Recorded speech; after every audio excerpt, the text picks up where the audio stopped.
अस्सलाम वालेकुम व्यूवर्स, दी सेहत चैनल में आप सबको वेलकम। मैं हूं अदील मंसूर। आज हम बात करेंगे कमर के दर्द के इलाज के लिए मुख्तलिफ अवेलेबल ऑप्शंस के बारे में। मगर मज़ीद बताने से पहले आपने हमारे चैनल को सब्सक्राइब नहीं किया है, इसे सब्सक्राइब कर लीजिए और बेल आइकन पर भी क्लिक कर दीजिए। कमर के निचले हिस्से में तकलीफ़ आपकी रोज़मर्रा की सरगर्मियों को मुतासर करती है और इन्हें महदूद कर देने पर मजबूर कर देती है, तो वहीं मेयाद ज़िंदगी और अच्छी नींद को भी मुतासर करती है। एक अंदाजे के मुताबिक 80% लोग अपनी ज़िंदगी में लोअर बैक पेन से दो चार होते हैं।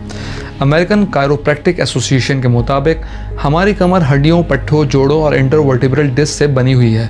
अगर इनमें से किसी एक चीज़ में ख़राबी पैदा हो जाए तो ये कमर की दर्द की वजह बनता है। जबकि इसके अलावा बढ़ती हुई उम्र में बहुत ज़्यादा बीमारियों का लाभ होना भी कमर दर्द की वजह बन सकता है। कमर के दर्द के इलाज के लिए ओवर द काउंटर यानी OTC प्रोडक्ट से लेकर फिज़िकल थेरेपी तक किए जाते हैं, लेकिन इसके लिए ज़रूरी है कि आप अपनी कंडीशन के बारे में अपने डॉक्टर के मशवरे के मुताबिक बेहतरीन ऑप्शन पर अमल करें।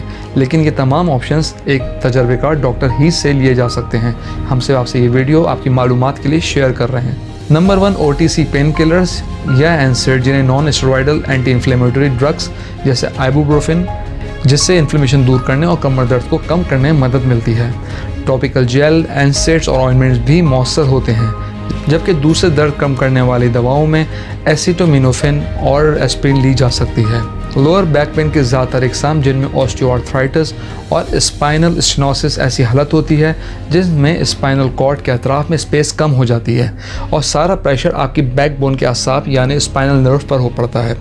American academy of orthopaedic surgeons का कहना है कि NSAIDs आपके मैदे के लिए नुकसानदेह हो सकती है।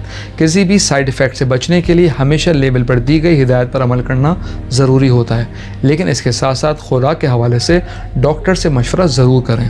नंबर 2 है नारकोटिक्स।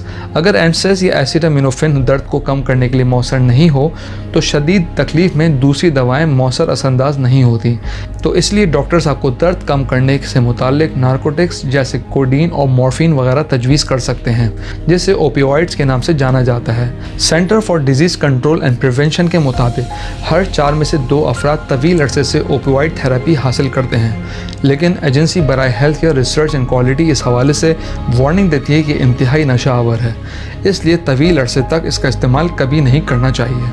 नंबर 3 है मसल रिलैक्सेंट्स। मसल रिलैक्सेंट की तजवीज़ से कमर के निचले हिस्से में दर्द की कुछ इकसाम को भी दूर किया जा सकता है। टेंस मसल्स को रेस्ट देने और दर्द की शिद्दत को कम करने के लिए अक्सर OTC पेन किलर्स तजवीज़ की जाती हैं। कमर का दर्द जो OTC अद्वियात के इलाज में मौसर रिस्पॉन्स नहीं देती, क्योंकि मसल रिलैक्सेंट से आपको गुनूदगी और चक्कर महसूस हो सकते हैं। नंबर 4 है एंटी डिप्रेसेंट्स। कमर के दर्द के इलाज में एंटी डिप्रेसेंट्स भी मौसर हो सकती हैं। ये ब्रेन के केमिकल्स की सतह को फ़रोग देते हैं जो दर्द के एहसास को कम करते हैं और इस पर असरअंदाज हो सकते हैं। साइड इफ़ेक्ट्स में मतली, खुश्क मुँह या थकावट शामिल हो सकती है।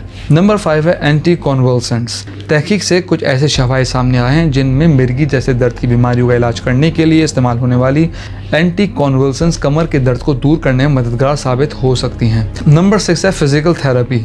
फिज़िकल थेरेपिस्ट के पास बहुत सारी ट्रिक्स होती हैं जिससे वो कमर के दर्द के अलामात के मुताबिक इलाज के तरीक़ेकार को फॉलो करते हैं, जिसमें वर्जिश, स्पाइनल मैनिपुलेशन शामिल हो सकता है।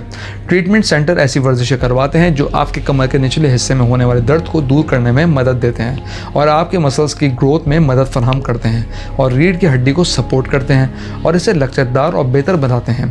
अगर आपका कमर का दर्द 6 हफ्तों के अंदर OTC pain killers, physical therapy या दीगर इक़दाम से बेहतर नहीं होते तो आपको मज़ीद इक़दाम पर गौर करने की ज़रूरत पड़ सकती है। हम उम्मीद करते हैं आपको हमारी आज की वीडियो पसंद आई होगी। कमेंट बॉक्स पर अपनी राय से ज़रूर आगाह कीजिएगा। Thank you.